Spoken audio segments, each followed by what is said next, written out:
Dark Side of the Rainbow. This is your host, Robert Wallace, and this is a Gays Against Groomers production. Today we have an exceptional activist and mama bear, a mother out of California. Many of you may know her, Erin Friday. She joins us today to talk about the trans agenda on children and the kinds of things we're going to need to do in order to protect the kids moving forward. How are you doing, Erin? I'm great. How are you, Robert? Fantastic. Well, I'm really excited to talk to you. You have a very inspiring story. You had a personal experience with your own child going through the influences that we're all battling right now, and you got activated and you started to make a difference. Would you give our audience a little bit of your background on what brought you to this place? Sure. So I'm a, hesitant or reluctant advocate, truly. Wasn't in politics at all. I'm a lifelong Democrat and voted for same-sex marriage out here in California. We're in liberal land. And my daughter got a sex ed course in seventh grade. So they were about 11 and 12.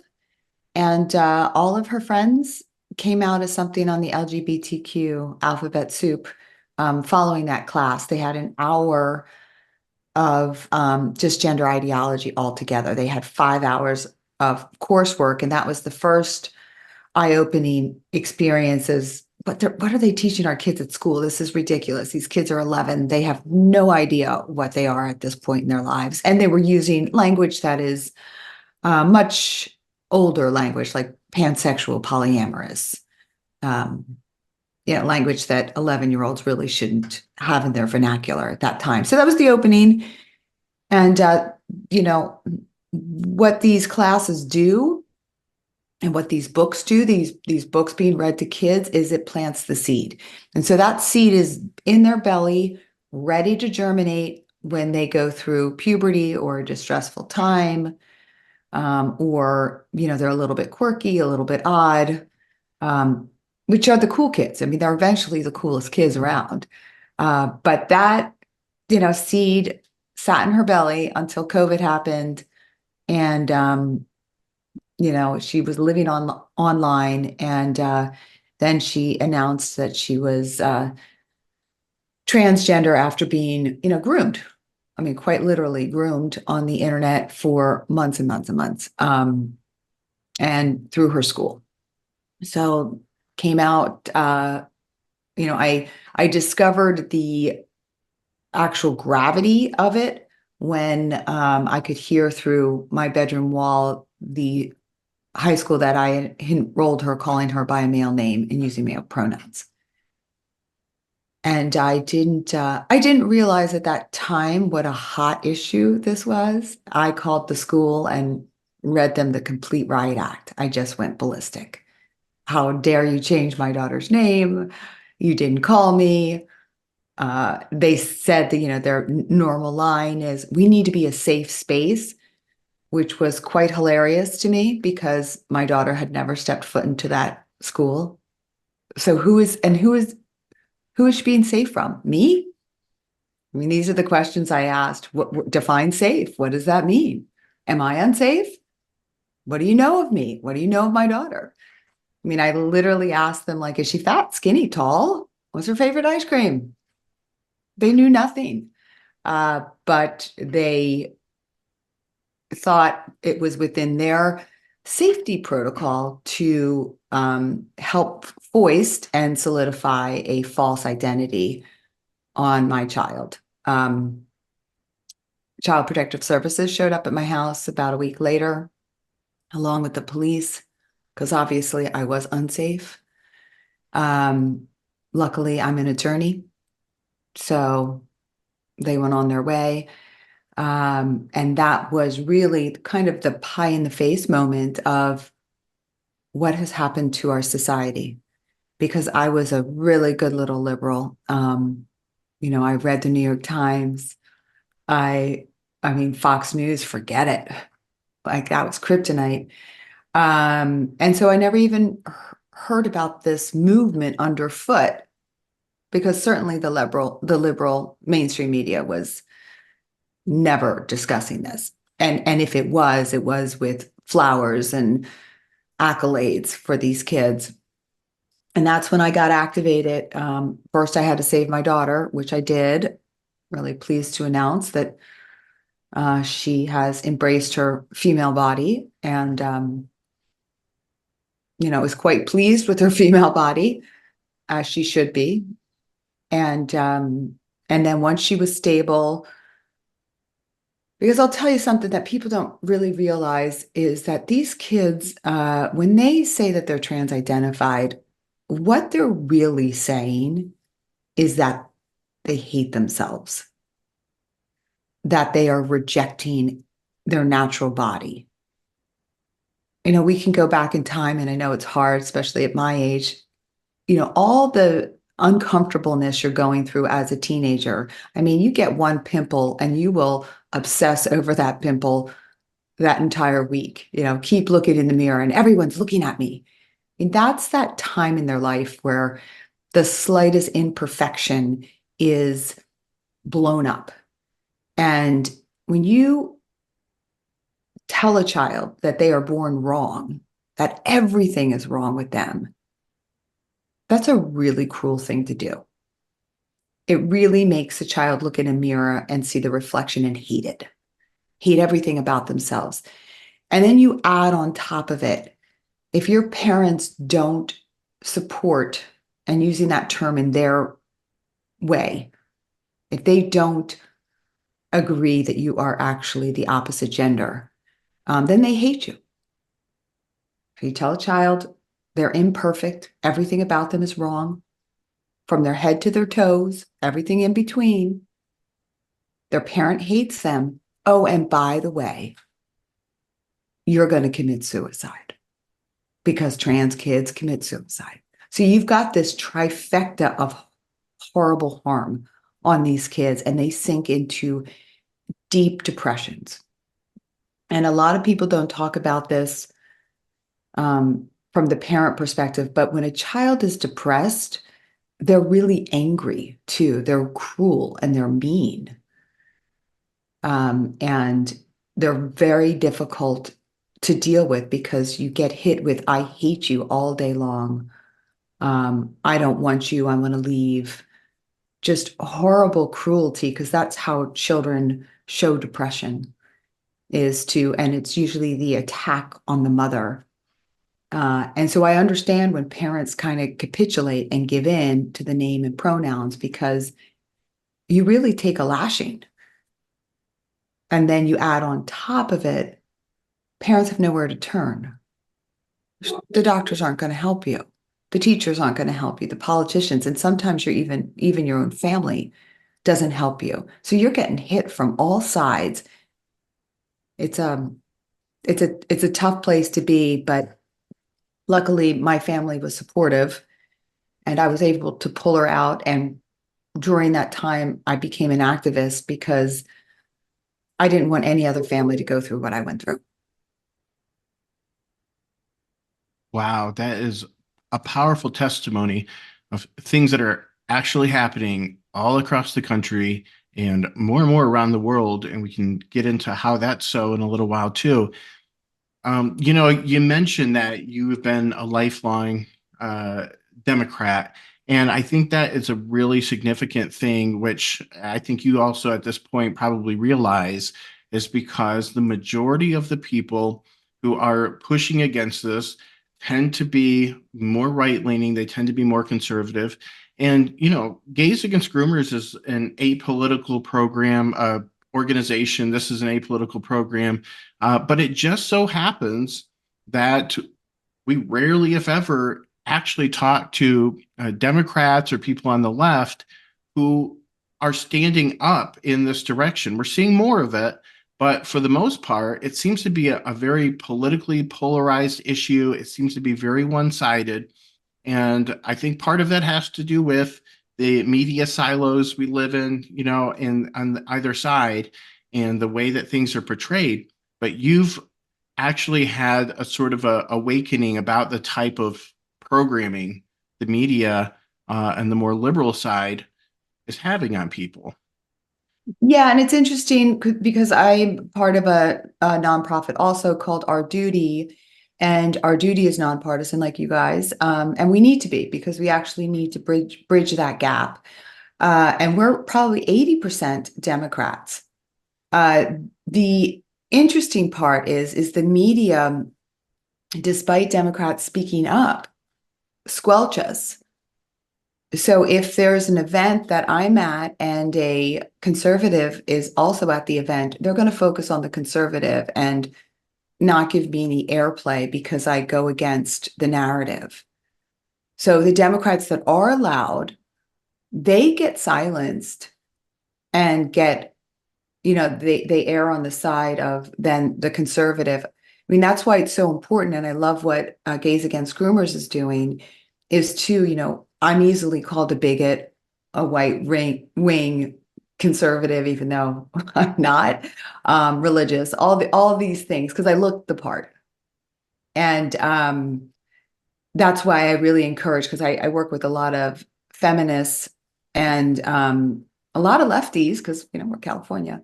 But I love when my lesbian friends come up because it really spins out the legislature when they see a line of, very obvious lesbians coming up and fighting against some of these really bad bills because it wrecks the narrative for them. And we know that this isn't really a left-right issue. It's how they frame it. It's because they have to frame it that way. So the media is lying. And you brought up, this epiphany too, which is embarrassing, um, is that, I'd been hoodwinked for so long. And I don't know how long it was. I don't want to go back that far. But the Democrat Party that I joined when I was 18 is not recognizable at all. And I don't know when the switch happened, but I certainly slept through it.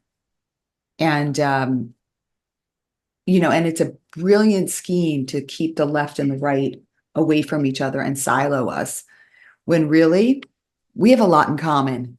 A lot more in common than people want to admit. Certainly here in California, some of the loudest voices are Democrats. And it's interesting, we did a ballot initiative here, and we had really lefties, pro-choice lefties going to walks for life, collecting signatures. I helped prevent a gun store from coming into my neighborhood, and I was going to gun show after gun show collecting signatures. And it was really eye-opening to actually then talk to gun owners, and you get a different perspective and you start to change and grow, which is the silver lining in all of this is maybe the left and the right should be talking a little more. Yeah, absolutely. If this, obviously, I'm just recapitulating what you've just said so well. Is this is not a political issue. This is a take care of the kids with common sense issue. And, I myself, grew up in a very Democrat household. And, later I found, my own proclivities, leaning a little bit more conservative because of being woken up by issues which didn't make any sense. And it made more sense on the other hand. But with that said, you know, we have to be able to be friends. We have to be able to understand what's happening with the other side, regardless of what party or no party where we're at. And we've got to pay attention to what's being told to each side, or we're going to become very one track. And that is by design. Absolutely. And you're right. The focus needs to be on morality and taking care of children and making sure science is the North Star in all of this. And we've really wobbled on all of that. And the left has been brilliant in their strategies because this has been going on since I know in California, I chased it back to 1999, where they started these laws, weaving them in ever so slowly to get sex and gender to be equivalent and no one was paying attention. Exactly. Wow. Well, I think you're doing amazing work, especially in terms of bridge building these ideologies and helping people from both sides come together around what's really important here, because that's the crux of it. So your daughter went through a whole lot, and you actually did a speech at GenSpec. And for anybody who hasn't heard it, you can look it up on YouTube. It's a very moving testimonial of your personal experience of what you went through with her and the discoveries. And it was a very real talk. I mean, I really felt like this is a complete story here, like nothing's left out. And as a parent who's watching this happen, the worst thing that you could feel is shut out of your child's life. And that is what they're programmed to do. And like you were saying, the whole, the trans or die thing, the first thing that people go to is, oh, if you don't trans this kid, if you don't let them convert, you're going to have yourself a dead daughter as opposed to a living son, that whole thing. And what we actually see is after a person physically transitions, the suicide rate actually goes from just over 1% to around 3%. So it actually rises seemingly because of the dissatisfaction of the solution. And it rises actually beforehand. So there is an NIH, National Institute of Health, study that's going on that is at the four largest gender clinics in the United States for children. And there were 325, or maybe it was 315. I might be a little bit off there. Kids who were enrolled in this program, and they were given support by parents. Parents were supporting their transition.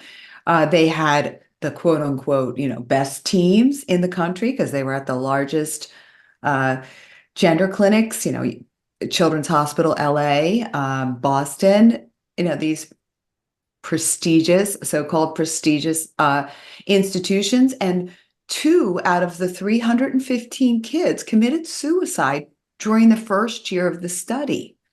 That's a 40 times higher rate than other kids at that same age group. So you can see just from that 40 times. And what is interesting is the doctors who are doing that study, they stopped tracking suicidality because they didn't like the numbers that were coming up. And the craziest part is they already vetted those kids for severe mental health issues before they could even get into the study. So you can see that this affirmation hurts these kids on the front end too. There are no studies that show that affirming a child prevents them from committing suicide. Because again, you have to remember what affirmation is. Affirmation is agreeing that the child is wrong. Everything is wrong with them physically. That makes for a very sad child, and they're waiting to get fixed. Like, that's a horrible thing to do. Like, if only I'll be popular, if only I could grow a beard, if only my breasts were gone. It doesn't work that way. And these kids then are pulled out of, normal friendships too. They don't have a chance to have the normal experience of childhood. And they obsess and they think, if I do this one thing, I'm going to be happy. It doesn't happen that way. So yeah, and the suicides, the suicide stats too, they're the equivalent of a child who has OCD or autism or depression, which gets swept under the rug. They don't address the root problem that's going on with these kids because you have to ask, which was never asked of my daughter. Why do you believe this? Why are you rejecting your natural body? What is it about yourself that you don't like?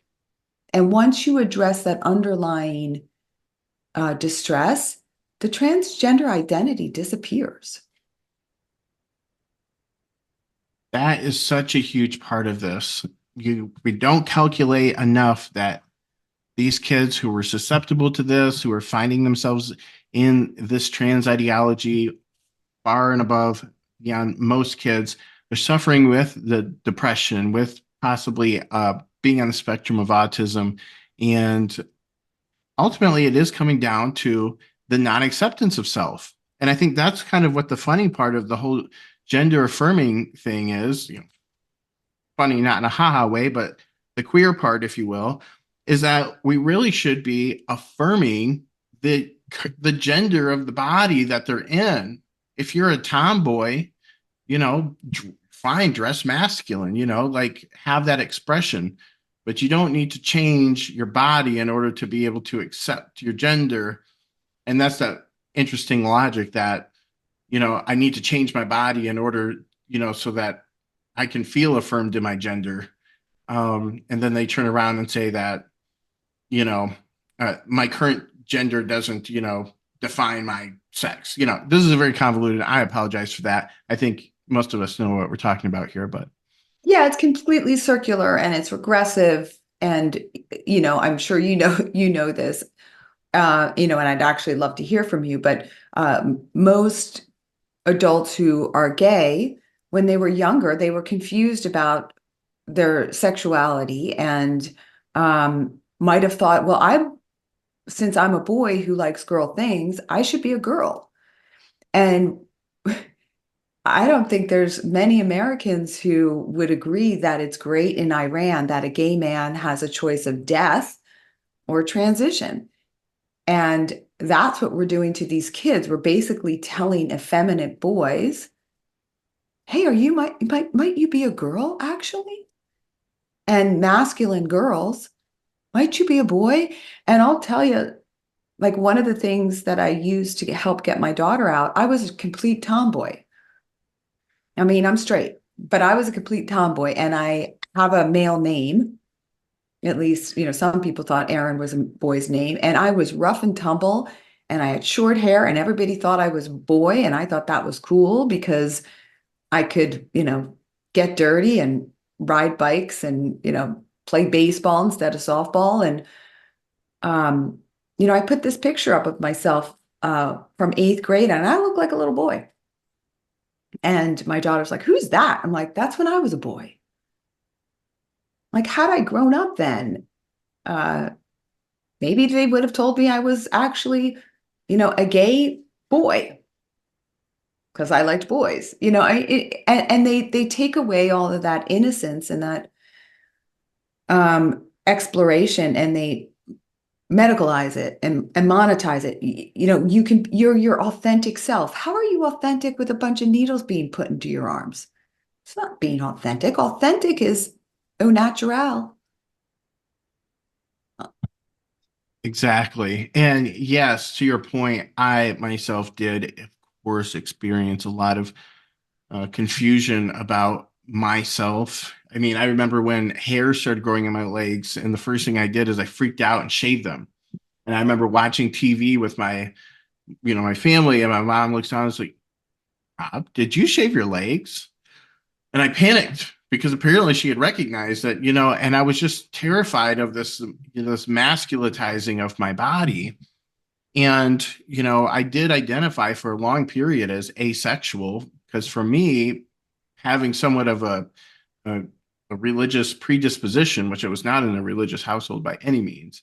Um, However, I still felt like, oh, this is very sinful, very bad. And, I'll take this more like asexual route, so, I went through things like that. And I wanted to be castrated for many years. And I thought that was also a solution too. My mother talked me out of that. She had me put a pause on it for a year, even though I'd spent 10 years thinking about it. And right at the end, I found Napoleon Hill's Think and Grow Rich. And there's a chapter on sex transmutation there. And I realized that doing that would actually affect my mojo in unrelated ways, my ability to climb the corporate ladder, be athletically inclined. So I said, okay, maybe I'll just deal with my lot. But had this ideology been around, it would have been very convenient simply to say, oh, I'm a girl and voila, I'm straight again, or all of a sudden I'm straight. If you look at videos of me as a 5-year-old or whatever, Mother, how did you not know? It's clearly a homosexual. This is a gay little boy right there, you know? But you're right. They are definitely trying to get people in their most confused, vulnerable, innocent, and state of being. And that is why we have to step in between these medical professionals, so called, these counselors, these activist teachers, this media. And that's why it's so important that people like you are doing what you're doing. We need more people doing that. We do, and that's, that I'm sure you feel this. It disturbs me to no end. I was talking to a pediatrician last night, and her response is, "Well, we have to. We have to change their charts. We're required by our partnership." And I think, do you? Do you have to? Is there a gun to your head? That's your excuse. We have to. My employer requires me. That doesn't resonate with me. This whole, you're so brave. I don't like people to say that to me, because first of all, you have to be afraid to be brave. You have to be moral. And nobody looks at the people who were leading the Jews to the gas chamber and said, "Oh, we understand, you had to." There is no have to. You can always stand up. There's more jobs. And I know I say that flippantly, but I don't. There's lawyers out there. I know you guys have a great lawsuit. We won a lawsuit here in California on a First Amendment. There are lawyers out there waiting, willing to take these cases pro bono. But there can't be one or two of us standing up. There needs to be a whole army. 75% to 84% of all Americans are against this garbage. We've got the numbers. We have just been told that we'll be canceled. They can't cancel us all. Nothing has happened to me, knock on wood. Nothing has happened to the other activists out here in California.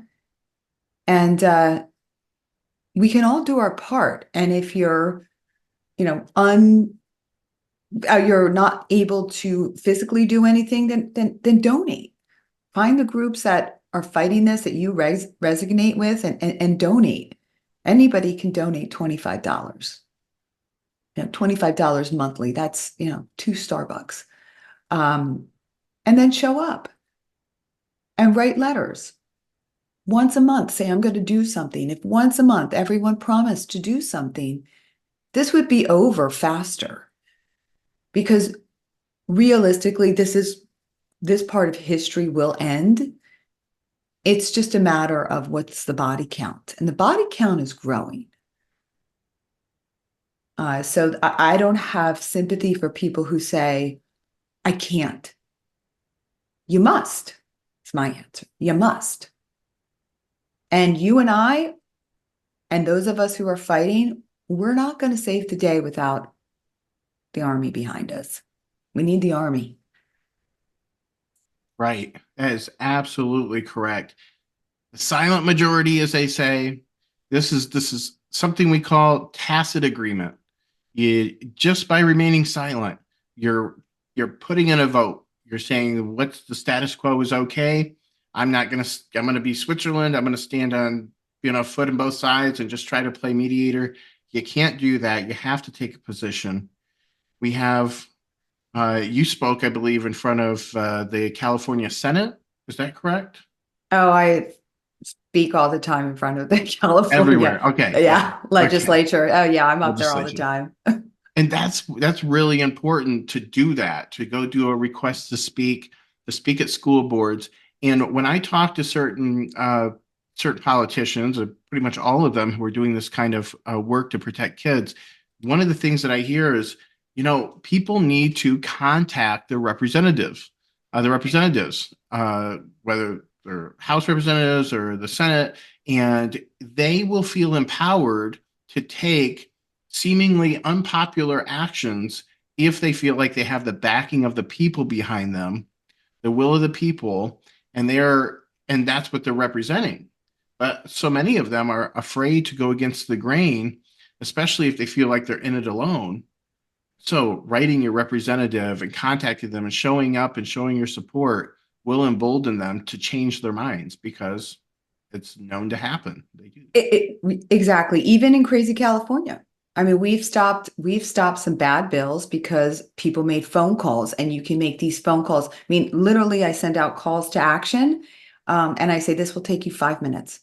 And you can do it on a Sunday. You're just filling up their voicemail with your name. I'm against this bill. You don't even need to have a full-blown discussion, because all the person on the other end of the phone does is put a little check mark. Against, for. And when the against gets really big, it makes them think about how they're going to vote on that bill. It's just a numbers game.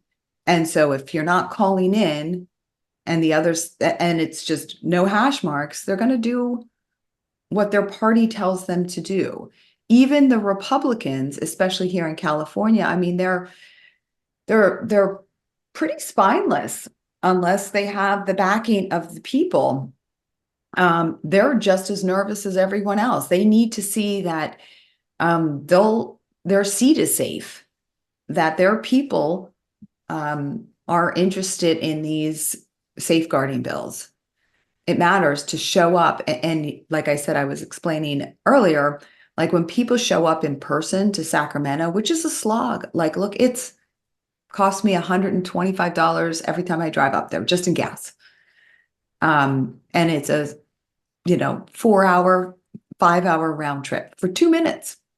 That's all I get, 2 minutes. I do that. And other people come up and they don't even get 2 minutes. They get to say their name and I'm against this bill. And when they see all the different colors of people coming up, shapes and sizes, backgrounds, I'm a Democrat, I'm an independent, that matters. Because if it's a whole bunch of same looking people, they're like, okay, they can throw me in a bucket. I mean, I should probably dye my hair purple. Maybe I'll get more, get a couple piercings. But it matters. I mean, these things actually matter, and people don't realize how much their voice is needed. And look, we live in a republic. We have a voice if we use it. Voting every 2 years, not cutting it, folks. Because we're at a tipping point where we can go one way or another, and the other is a really bad place. We are careening towards the absolute destruction of family. We have a bill in California right now which will mandate teachers deceive parents when their child is struggling with gender at school from TK, 4 years old, all the way up through senior year, that they will be mandated to keep this secret. This is California. Everything we do, we pass it on. You will have it. The whole Title IX, we already had Title IX destroyed in our state years ago. And so you have to be on the lookout in your states and just know that this is coming your way, where parents are cut out of their children's lives. That's where we are in the United States.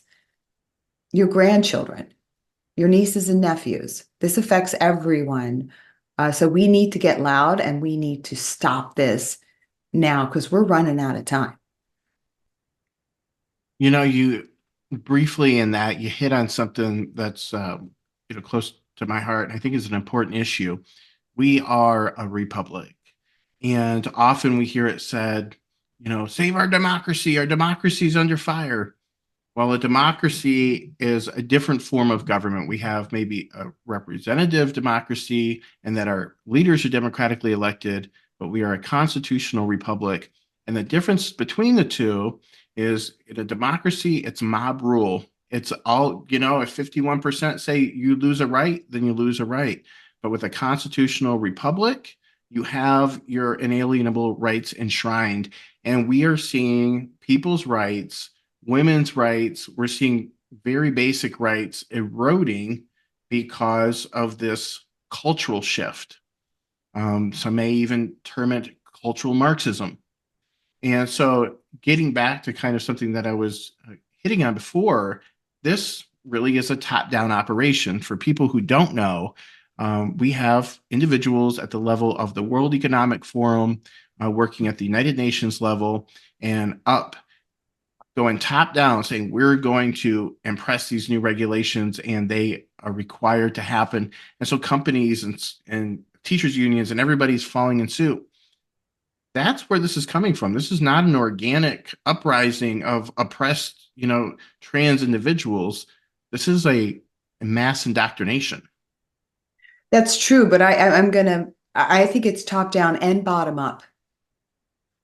Because once they invaded the kindness space, the DEI, inclusion, acceptance, then you have the bottom actually coming up and saying these are civil rights issues. And so it's brilliantly strategic. You have it coming from the top and the bottom, and then gobs of funding. The funding is almost endless. And each of us, I'm sure you're actually benefiting financially from some of this, and you don't even know it. I mean, I just bought something on Macy's, and they do will you donate to Trevor Project? Trevor Project is one of the biggest pushers of the trans agenda. And like almost every time I buy something now, it's round up for this, LGBTQ group. And it's always the T, we all know it's the T, if you're smart enough, should I say. The lesbian law group or whatever, that's all T. But the way they're constantly getting funding. You own a Vanguard fund, you're funding this. You own any mutual fund, you're funding this. We even have a transgender store now in my neighborhood, and it's a really kid family friendly area. And people don't know. Like, I walked into the store, there's a huge trans flag, and all the books are trans books. And I'm like, oh my God, like, just, it's massive, massive. So they have the money, we have the people. Who wins Yeah, on that? Who wins on that one? I think we know that from the Revolutionary War. Money, people. People win. People win if they, bring up their pitchforks. right. And I appreciate you correcting me in the sense that it is a more holistic picture to envision. Yes, it's coming down. It makes me think of rain. It's coming down and then it's growing up then out of the soil. Exactly. That's a good analogy. I love it. I'm going to steal it. It's all yours. You helped me found it. So, one of the things that you have said in the past, which I think is really so key to this war and the protection of children, is that, when it comes to, for instance, blue states, when it comes to environments where this is really being pushed the most, we have to figure out how to squash these issues at those levels. And I think to some degree, then that is what's going to give us the blueprint in order to finalize the deal everywhere else. And California is, a hotbed of this. So if you can do it there, you can do it anywhere. That's right. And that's what was really disappointing with our ballot initiative. So we had put forth a ballot initiative that would have gotten males out of girls' sports, bathrooms, changing rooms, etc. at school. It would have stopped schools from having secret social transition plans and actually concretizing their gender identity by giving out binders and packers and trans tape. And then third, it would have stopped all the gender interventions on kids, no puberty blockers, cross-sex hormones. And we didn't get a lot of support from the institutions on the right, because we were looked at as California's a lost cause. And they didn't really calculate the power of California, and that had we been successful, what it would have done.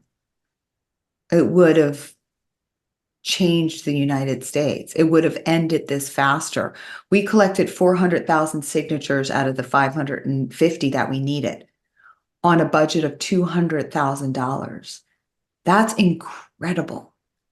That's 50 cents a signature. That was a massive undertaking. That was a grassroots effort, both from the left and the right. My biggest donors were Democrats. And we had grassroots. I mean, the Republican Women Federated, I mean, they just crushed it. Churches, I mean, really, the left and the right working together to collect 400,000 signatures. And we really missed the first 2 months of collecting signatures. We could have done this if we had a little bit of funding.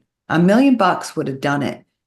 And so it's tragic to me that, again, like California was given kind of the middle finger from some of the right-leaning groups as a lost cause, which is short-sighted in that all these laws that are coming out, we did it first. We did it first. So I know that Illinois did a ballot initiative. They failed. Colorado right now is in the midst of theirs. So if your listeners want to go to Protect Kids Colorado, if you're in Colorado, you can sign the ballot initiative. If you're not in Colorado, you can donate. And people from other states should donate to others, to the blue states, because we need a win. And we can get a win in Colorado. And that's a cascade, right? Washington, I think it's Washington State, did a ballot initiative, and then the Democrats took up the bill, and that passed. So blue states are savable, but we need to have people focused on them. And, Floridians, Tennesseans, those who are lucky enough to be in safer states, donate to the blue states, because we're not done with you. California is going to advertise in your states about our transgender interventions, and your kids are going to run away here, and we'll keep them, because that's what we do in the state of California. We keep them. They just need to get here, and then they're taken away from their parents. So none of these states with bans truly have bans, because those kids can come here. And so you have to knock out the blue states. People, we've 25 states now with bans. We need to concentrate on some blue states. And if that's Pennsylvania, which is a little more purpley, that's fine too. But we need to start picking off these blue states and turning them back into states that believe in science, the family, children's natural bodies, because it doesn't help to split our country into two parts. The red states are safe for kids and the blue states aren't.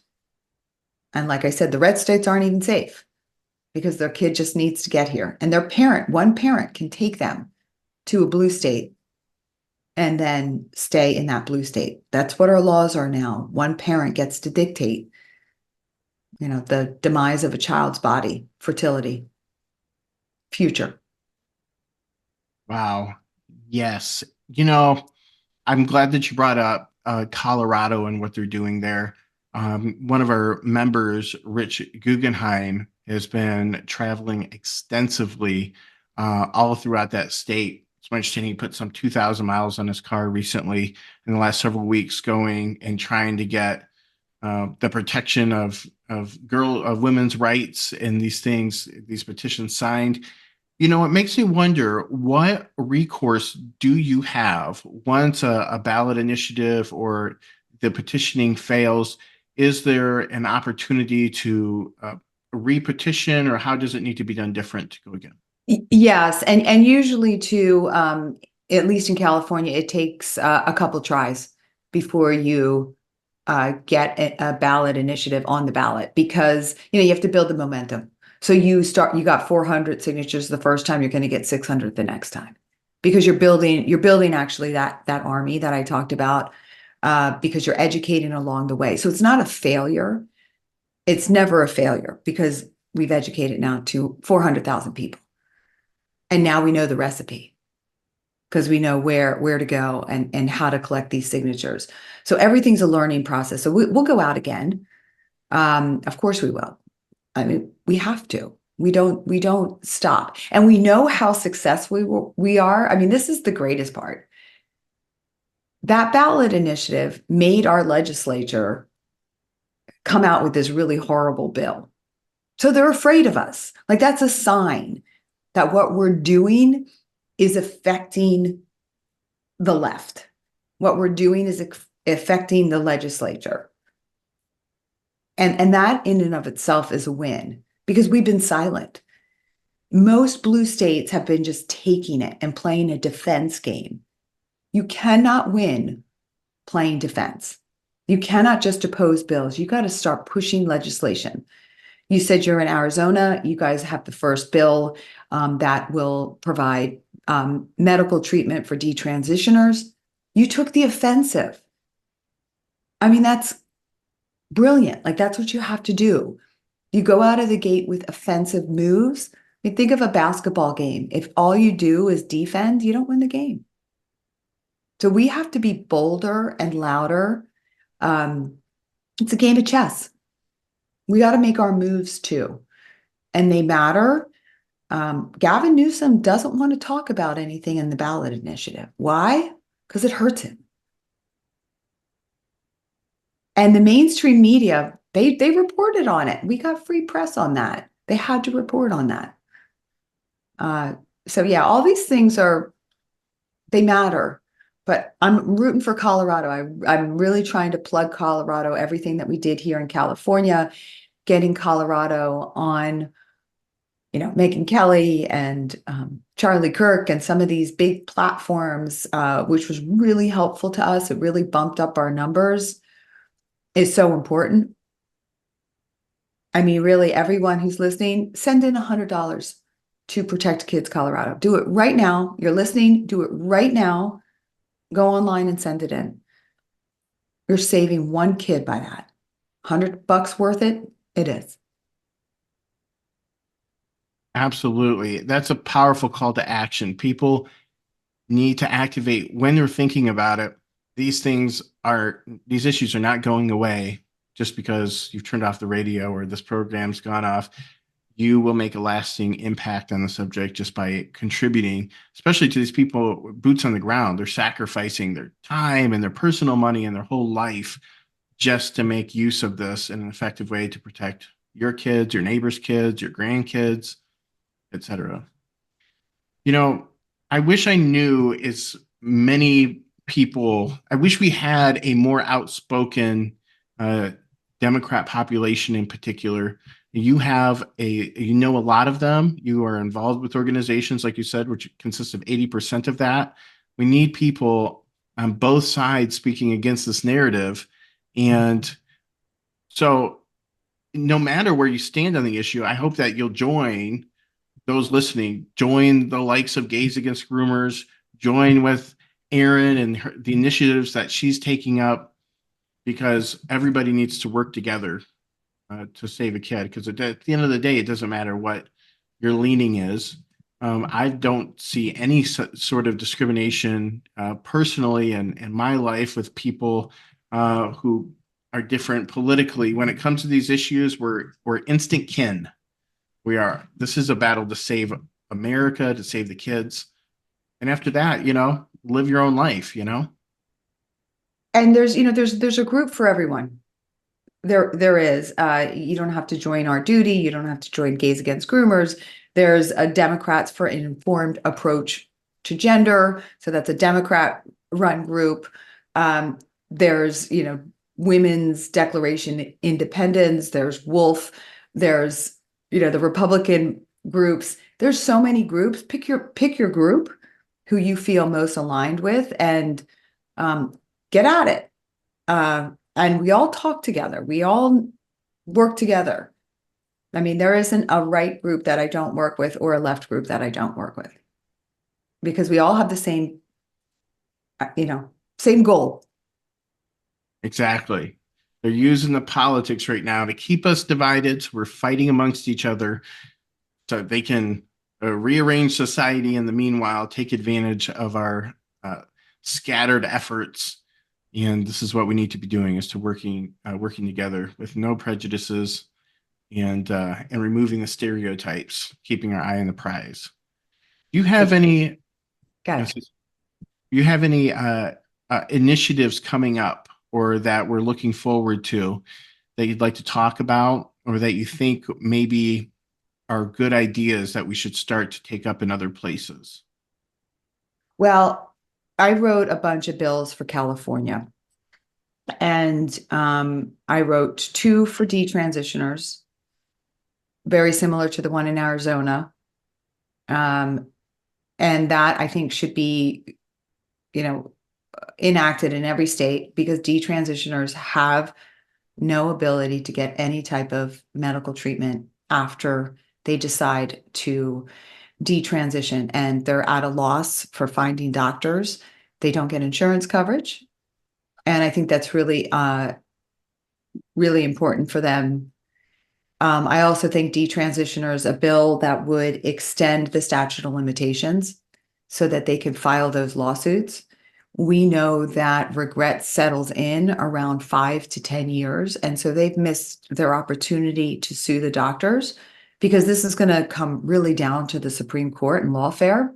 So that's, those who are listening and have the ability to, and you don't have to be a lawyer to write these bills. You can just, actually, you can email me, and I'll give you my bill and you can copy it and then go to your policy people in your state and ask them to look at it. And then, I tried to have a bill that would put into law that it is not child abuse not to transition your child. We need that bill. We need that bill in states. There's another one that would have gotten notice. I mean, this is so simple. Notice. Notify the parents that your child going on that overnight trip in 8th grade or 7th grade might be housed with somebody of a different sex. Just notify them. I'll tell you, a lot of parents won't send their kids on those trips. It's just notification. It's not discrimination. It's just let those parents know you might have a male body. Um, both with the counselor. So you might have a male adult in the room with girls, females, and you might have a young boy in there. These are simple bills that people can push out, and you lobby, you go talk to your lawmaker and say, take up this bill, take up this bill. Porn age verification is a huge bill, and that is passing in the red states, and it's, I believe, passing in the state of California now. And for those listeners who don't know, a lot of these kids take on their trans identity because they have been exposed to some really horrific pornography or any pornography. When a 10-year-old is watching porn, they don't quite understand that they're actors, and that this isn't normal. It's not normal to choke a woman. A lot of the males will get into sissy porn, and then they'll think they're transgender because they get turned on by a man pretending he's a woman. So the porn age verification bills actually are also really important to pass. So people can look at other states. Louisiana passed one. I think 10 other states are passing. These protect our kids, and anyone can propose it to their lawmaker. I'd like this, and bring 20 people, bring 30 people, and this is the bill we want. And it's shocking. Like, I was tickled. 2 of our bills got taken up. I'm nobody. I'm just a mom. Well, you may think you started as a nobody, but you've definitely made yourself into a somebody. You made a name for yourself because you got up and you did something, and that's more than 95% of us are doing right now. And it's just a testament to just trying. The terrible thing here is we've got the stereotyping, the slandering of parents, you know, in a roundabout way when we say that we can't trust the parents with information about their child. And this is happening really anybody, as you were saying, who's in defiance of these things, it's happening to the gays, us in particular, gays against groomers, or any gay who is, saying the same thing. They're saying, hey, gay kids need gay porn in schools. They need Yes. this cartoon pornography, and they justify it. Oh, these are just, little odds and ends of the story, part of the life experience, lived experience. And it is sexualizing kids. By the time they're 18, it used to be like you didn't have much exposure to sexuality, until your late teens, maybe, or at least maybe into adulthood, back in the day. And I understand that the world is just not so, pure of heart anymore. But you're coming up into 18 and you already know more about kink and fetish than many adults know right now who have lived an entire life. And there's nothing necessary about that. And it's quite slanderous to suggest that the gays need that and that the parents can't know. It's an insult. So I fought for a bill that a Republican put up that would have gotten pornography out of school, 8th grade and below. And I brought in a bunch of books as examples of what they're teaching these kids. And there was a book that that told kids how to get on Grindr. It had definitions of glory hole, scat, eating poop. Um, what an insult to the gay community. The woman who was, opposing it said, "Oh, well, you're homophobic. This is a book about gay kids." And I'm like, that's so insulting. So gay kids eat poop. Um, Gay kids have random sex in parks. Like, what an insult to that group of humans. They don't need that. They do things. I mean, it's just so nefarious. They put a black woman in the kink chapter. They put a black woman, and all these in cartoons, of course. They throw a heavy set black woman into the picture. So now I'm a racist, a bigot, a fat shamer. I mean, it's like a joke.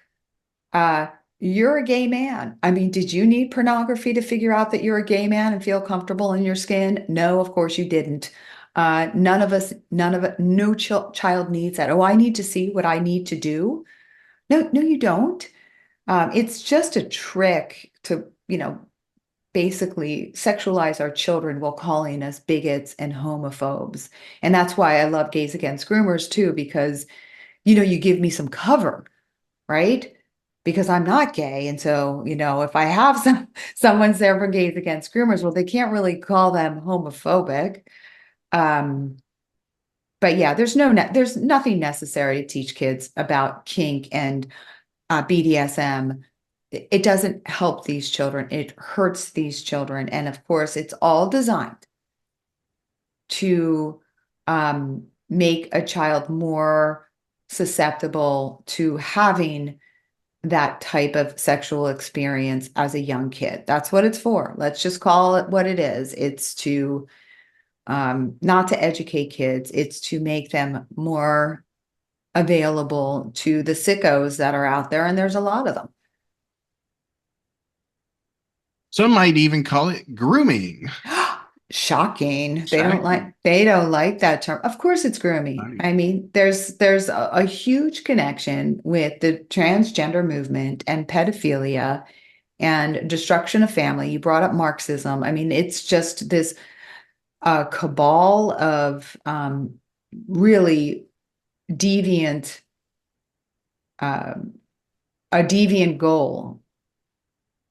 Trans pornography is one of the top viewed pornography. I mean, we've gotten so absolutely foul where we have humans now with both genitalia. It's like Legos. Um, and we're calling that normal. I mean, you talked about wanting to castrate yourself. We have humans that are being castrated. We have girls that are being made into like what would look like a Wetsy Betsy or a Barbie doll front. removal of everything except a way to urinate. This is dehumanizing. This is ruining humanity.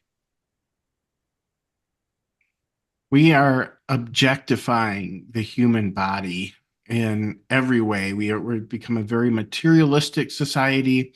We've become, and in this objectification, it used to be don't objectify a woman, don't look at her as a sex object.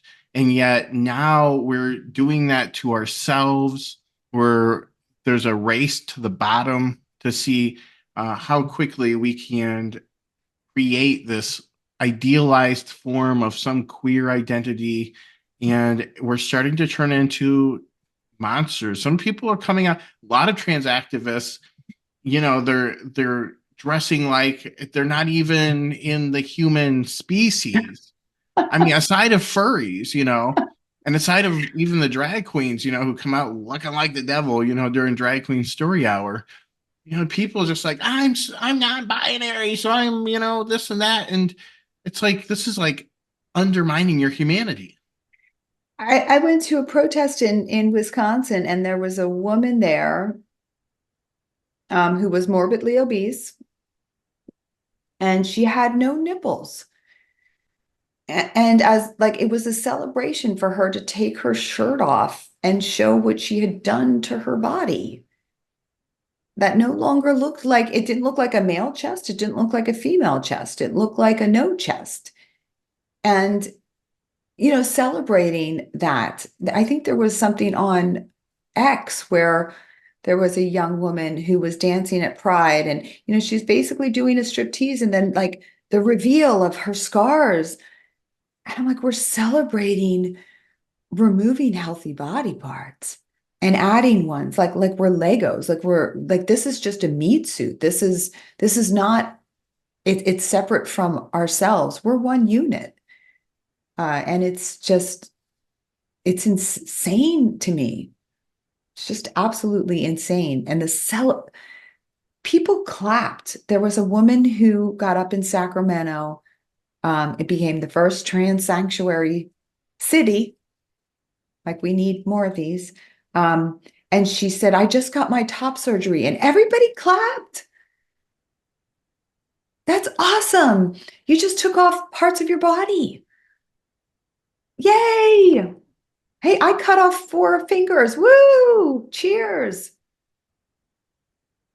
Like that's where we are. That is where we're at.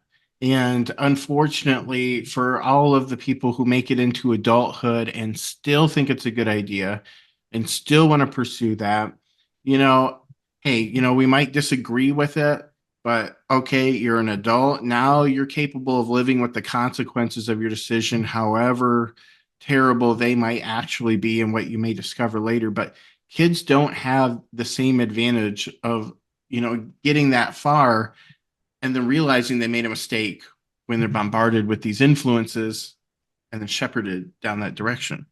Yeah, I differ slightly on that because I don't think adults should be doing this. Certainly not under the age of 25. We know the majority of the detransitioners did this after the age of 18 because parents can stop the child up until age 18. And the same issues for the under 18 are with the over 18. So predominantly gay kids, predominantly autistic kids are doing this to themselves. So there's no gatekeeping. People who have schizophrenia, other acute mental health issues are doing this over 18, and there's no stopping them because they get affirmed. And so, working in the parent space, there is nothing more terrifying to the parents in our group than that 18th birthday around the corner. Because 18, let's be serious, 18, we made some really dumb decisions. I mean, me personally, for sure. We know that the maturation of the brain doesn't really occur until age 25, 23 to 25. And if you're autistic, it's 27 to 30. And so you're making these lifelong decisions where you still don't have the capacity to understand the long-term consequences of this. And so I really caution anyone making these decisions before the age of 25, and certainly anyone making these decisions without getting their mental health really addressed and in check. Look, I'm a pragmatic person. We're not putting the horse back in the barn. Some people are going to do this, but the vast majority of regretters too did it over 18.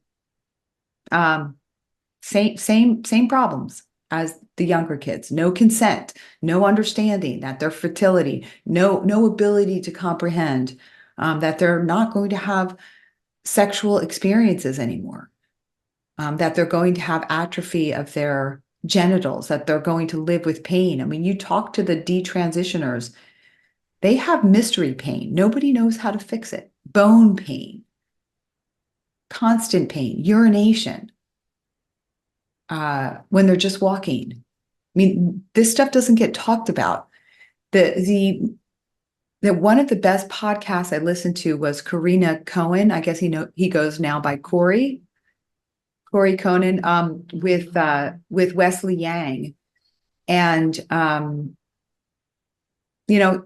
he talks a lot about the regret and the gaslighting yourself that this is going to help you. Changing your exterior body rarely helps your mental health. Really doesn't. Right. It's, as they say, such a permanent solution for a temporary problem, something most people grow out of. And, personally, I 100% agree with you. I don't personally know, we as an organization don't feel any child is born in the wrong body. Our mission is up until you're an adult, and after that, it's out of our purview. But I'm right there with you. I don't think that most anybody in a healthy mental state will see that this is going to be beneficial in any way. Actually, the former Arizona State chapter lead, which I'm the Arizona State chapter lead now, he was a she. Amy became Matt at 25, and now at the age of 32, Matt's in a year-long detransition stage, going back into Amy, is now socially transitioned into that. That was a decision that was made at the age of 25. So this is definitely, and everybody's vulnerable, especially younger than that. We're out of time. Would you care to share your social media, website, anywhere else you'd like people to connect with you? Sure. You can go to ourduty.group is how you can get in touch with me. And I actually have to look up my Twitter handle. We are on Instagram too, Our Duty. And my direct X account is at Erin Friday 75490. Sorry, I had to look it up because I got kicked off of Twitter a while back to a new account. I'm sure you know how that goes. But yeah, follow me. And if you get in touch with me through Our Duty, then I can put you on calls to action. And these are one-way emails. They only come from me. There's no like chit chat on them. And it tells you, especially if you're in the state of California, these are the numbers to call. This is what to say. Take you 5 minutes. So get on my list. Let's get this done. Our kids are counting on us, and we can right this ship. I'm positive this is going to end. Let's just end it really fast. Absolutely. Well, thank you for all the work you're doing. I hope you will come back on to the show and continue to keep us updated about the things you're working on. For our listeners, please visit gaysagainstgroomers.com to learn more about our organization. Follow us on Twitter. We're on Twitter. You just had to type in Gays Against Groomers because the username is a little bit funny, Against Groomers, the way it's spelled out. We're on Instagram. And if you have any questions, comments, or you want to suggest a guest for the show, please email podcast@gaysagainstgroomers.com. That'll get to me and others, and we will make something happen. So thank you for joining us, and we will see you next week.